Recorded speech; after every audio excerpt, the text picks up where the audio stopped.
Komisi Pemberantasan Korupsi, KPK, menyita 5 buah koper berisi uang 5 miliar rupiah dari penggeledahan di wilayah Ciputat, Tangerang Selatan pada Jumat, 13 Februari 2026. Penggeledahan tersebut dilakukan terkait dengan kasus dugaan korupsi importasi di lingkungan Direktorat Jenderal Bea dan Cukai, DJBC, Kementerian Keuangan.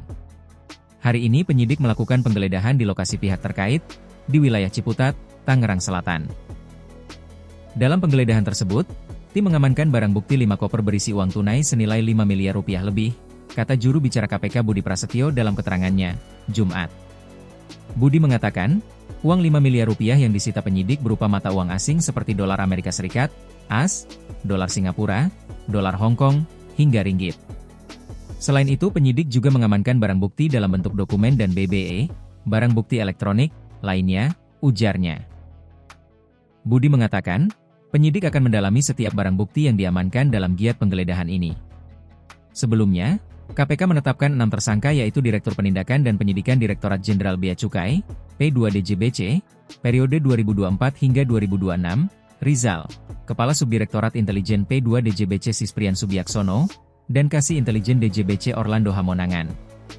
Selanjutnya ada pemilik PT Blue Ray John Field, Ketua Tim Dokumen Importasi PT Blue Ray, Andri, dan Manajer Operasional PT Blue Ray, Dedi Kurniawan. Asep mengatakan, John Field ingin barang-barang KW atau palsu yang diimpor perusahaannya PT Blue Ray tidak diperiksa saat masuk ke Indonesia.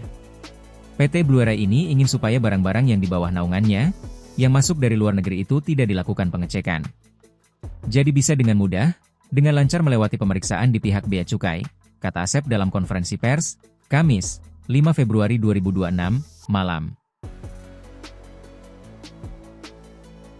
Asep mengatakan, pemufakatan jahat antara PT Blue Ray dengan sejumlah pihak di Ditjen Bea dan Cukai berawal terjadi pada Oktober 2025. Dari pihak Ditjen Bea dan Cukai ada Sisprian Subiaksono selaku Kasubdit Intel P2 DJBC dan Orlando Hamonangan selaku Kasih Intel DJBC.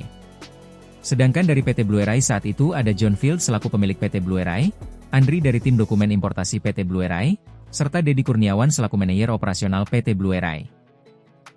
Terjadi pemufakatan jahat antara Orlando, Sisprian, dan para pihak lainnya dengan John Field, Andri, dan Dedi Kurniawan untuk mengatur perencanaan jalur importasi barang yang akan masuk ke Indonesia, jelas Asep.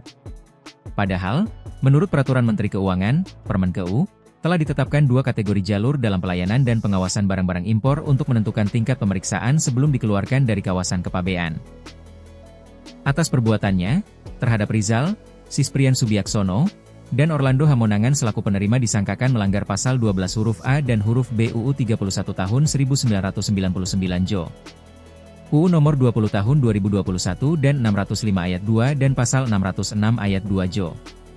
Pasal 20 dan pasal 21 UU nomor 1 tahun 2023 tentang KUHP.